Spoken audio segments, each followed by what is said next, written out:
Jadi begini sejarahnya.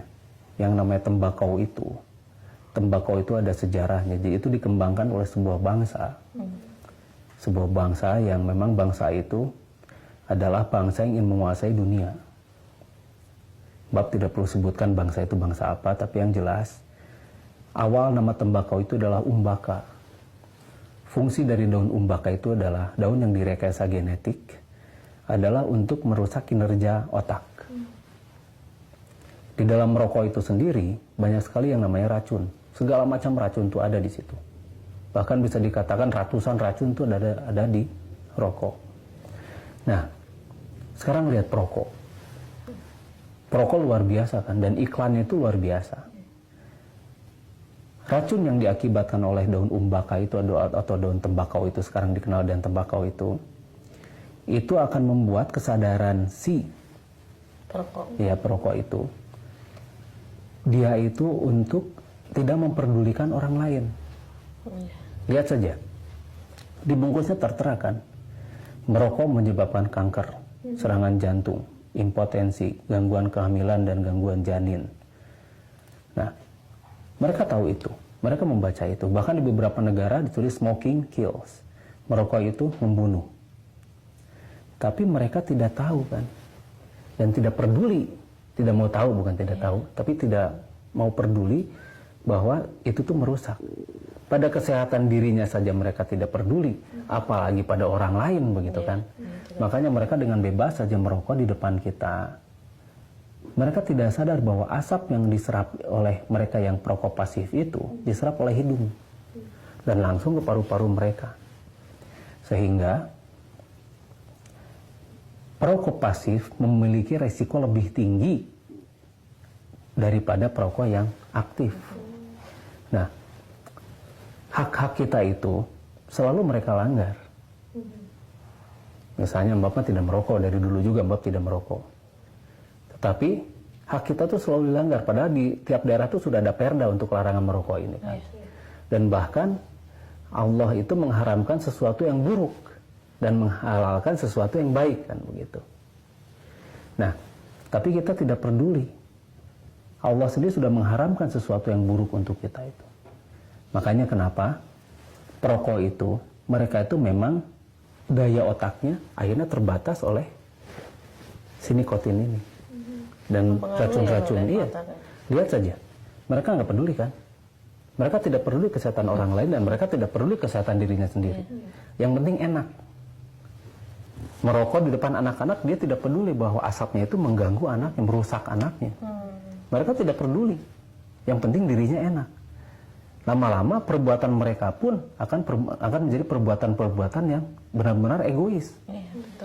Bawa motor sembarangan gitu kan. Bawa mobil seenaknya gitu kan. Parkir di mana aja, yang penting mereka senang, yang penting mereka puas begitu kan. Jadi berpengaruh untuk kehidupannya sehari-hari. Iya. Ya, Mbak? Dan akhirnya mereka tidak pernah bisa berpikir jauh.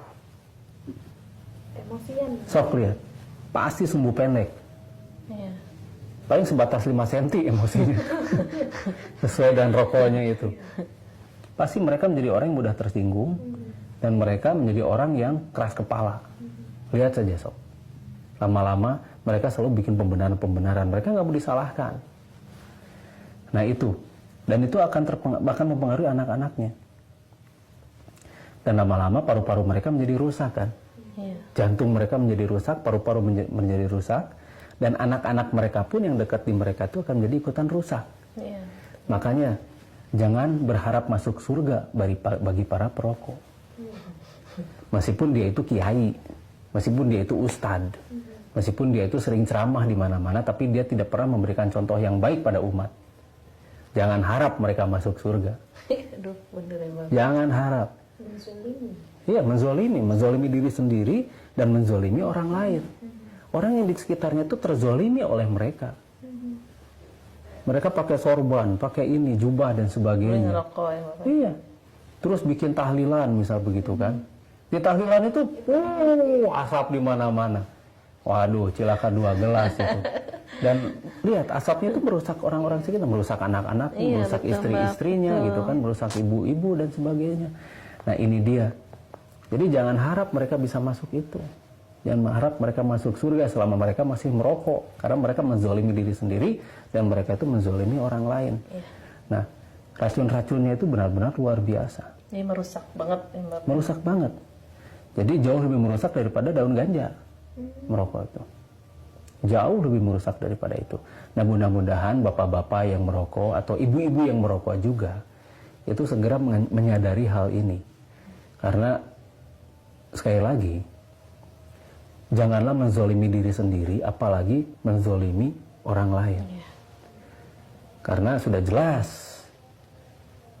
zolim itu adalah perbuatan setan. Ya, betul. Dan merokok itu adalah perbuatan yang merusak diri sendiri dan orang lain. Berarti itu juga perbuatan setan. Iya. Nah, hati-hati dan kita harus waspada. Mudah-mudahan ini ada manfaatnya. Mudah-mudahan ini juga bisa didengar oleh mereka para perokok. Dan mudah-mudahan mereka juga bisa segera insaf dari kemerokokannya itu. Jadi mudah-mudahan sekali lagi bermanfaat. Dan mudah-mudahan didengar oleh mereka, didengar untuk dilaksanakan. Wassalamualaikum warahmatullahi wabarakatuh. Waalaikumsalam warahmatullahi wabarakatuh.